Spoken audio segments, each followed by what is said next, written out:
que o Marco Aurélio chamava de fortaleza interior, que o estoico, que o Marco Aurélio fala, que é você estar tão seguro de si mesmo que você não sofre com aquilo que as pessoas comuns sofrem. Daí vem a venda do estoicismo.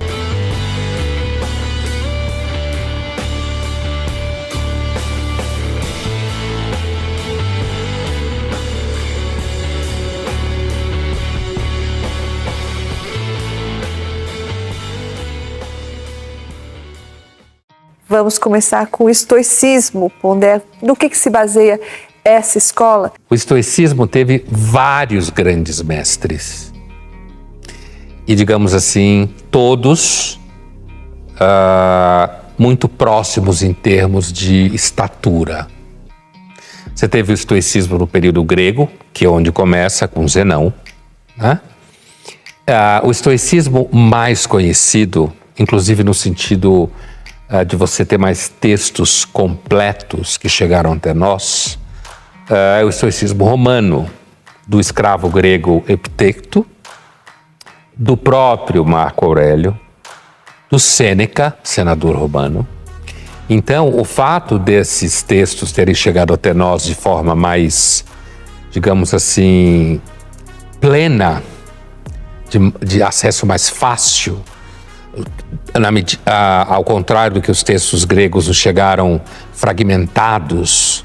Você tem edições mais recentes, na França, por exemplo, onde há um trabalho de recuperação de fragmentos e pequenos parágrafos. Eu estou dizendo isso para dizer o seguinte: o estoicismo ele é muito múltiplo. Alguns elementos essenciais do estoicismo são, por exemplo, a ideia de que existe um logos, uma grande racionalidade que permeia o cosmos e que essa racionalidade é percebida por nós, seres humanos, porque nós temos ela em nós, que a gente pode chamar na nossa cabeça, no nosso intelecto, como falavam os gregos. Então, esse grande logos faz com que o estoicismo entenda que as coisas acontecem dentro de uma racionalidade. Aquilo que os estoicos chamavam de pronoia, que a gente traduz por providência. Então as coisas não acontecem ao acaso, como pensavam os epicuristas. Acontecem porque está tudo dentro de uma grande racionalidade universal que não há clareza que os estoicos considerassem um Deus. Há controvérsias dentro do estoicismo. Mas isso já dá um tom, inclusive, de que a natureza é uma grande manifestação desse logos. Porque a natureza tem o seu funcionamento, certo? Então, uma outra característica do estoicismo importante, a ponto de muitos chamarem ela em latim de meditatio mortis, é que o estoicismo tinha uma pegada de que você não deve construir na sua vida grandes expectativas, porque as coisas são meio efêmeras.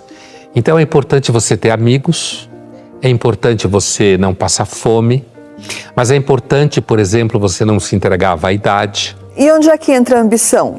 E aí quando você pergunta o que ele tem a ver com os limites da ambição, né? O estoicismo tem tudo a ver com os limites da ambição. Porque para o estoicismo, isso é um dos núcleos duros do estoicismo, a ambição é uma das maiores formas de frustração e, portanto, de sofrimento. Inclusive porque a ambição, ela é enganosa.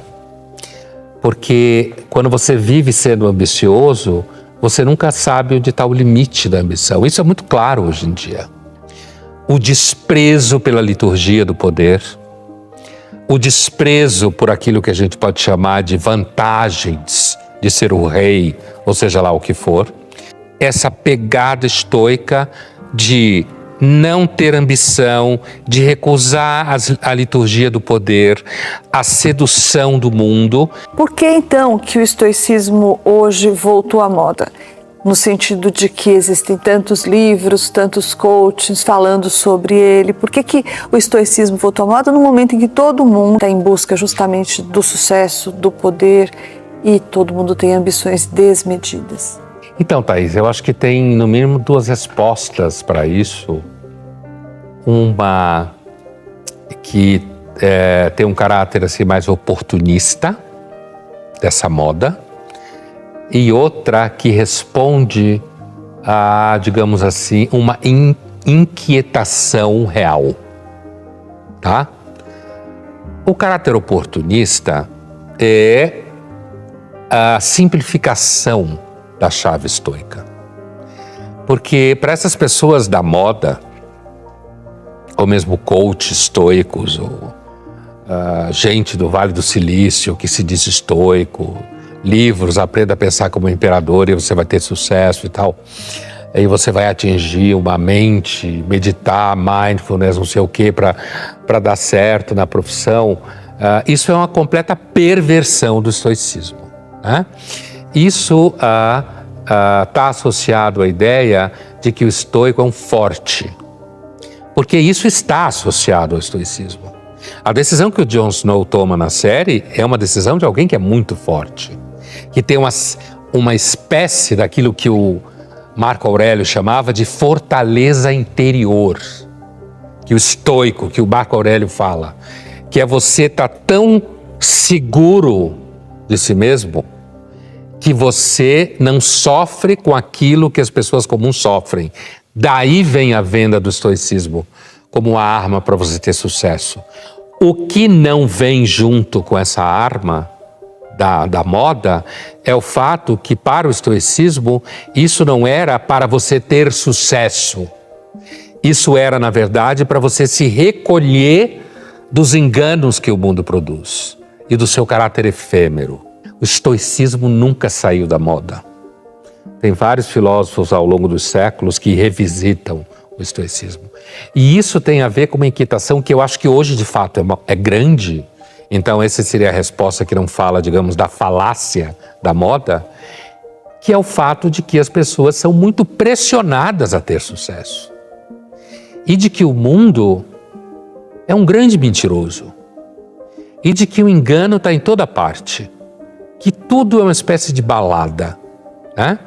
Que em todo lugar o mundo virou propaganda. É tudo propaganda o tempo todo. E aí o estoicismo, ele é de fato sedutor. Porque os livros, os textos oferecem a você ideias de como você deve buscar essa tal fortaleza interior e inclusive não ficar preocupado com o que o mundo pensa de você.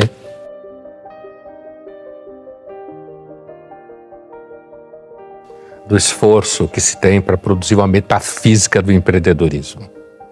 Que o empreendedorismo não seria simplesmente... Metafísica é uma metafísica, é toda uma construção abstrata, virtuosa, né? A gente sabe muito bem que o empreendedor é um cara super estressado e que tem que ser otimista, porque senão vão achar que ele já deu errado. O uso do estoicismo é um uso, como a gente vinha falando, muito específico e viciado. A ideia estoica de que você deve saber a diferença na vida entre o que você controla e o que você não controla é para dizer que, na realidade, o que está à sua mão, é você não ficar realizando mal por aí.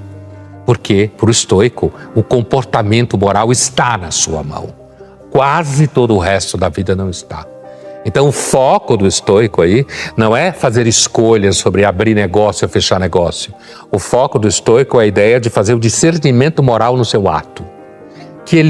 O discurso que é bem comum nessa área, desviar para dizer que, então, o estoicismo serve para você fazer escolhas, já que o empreendedor faz escolhas.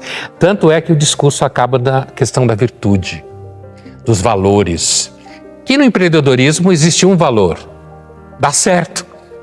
E sendo que no estoicismo a noção de bem é a do bem cívico, não é? Não é do bem-estar pessoal. É bem cívico, é o bem coletivo, é o bem moral, que no discurso do coach que usa estoicismo, seja ele qual for, é querer transformar o empreendedor num agente do bem cívico e que está par e passo com toda essa parafernália metafísica das empresas, querendo dizer que elas são instâncias do bem. Hoje em dia, como se o lucro não fosse o foco do empreendedor mais.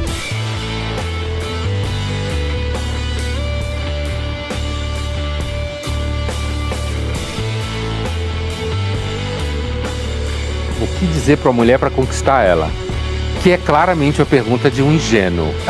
Que não tem fórmula, né, Isso que eu falar, você já descobriu? Não tem fórmula, né? E, assim, umas vão dizer para você, fica quieto, porque se falar muito vai falar merda.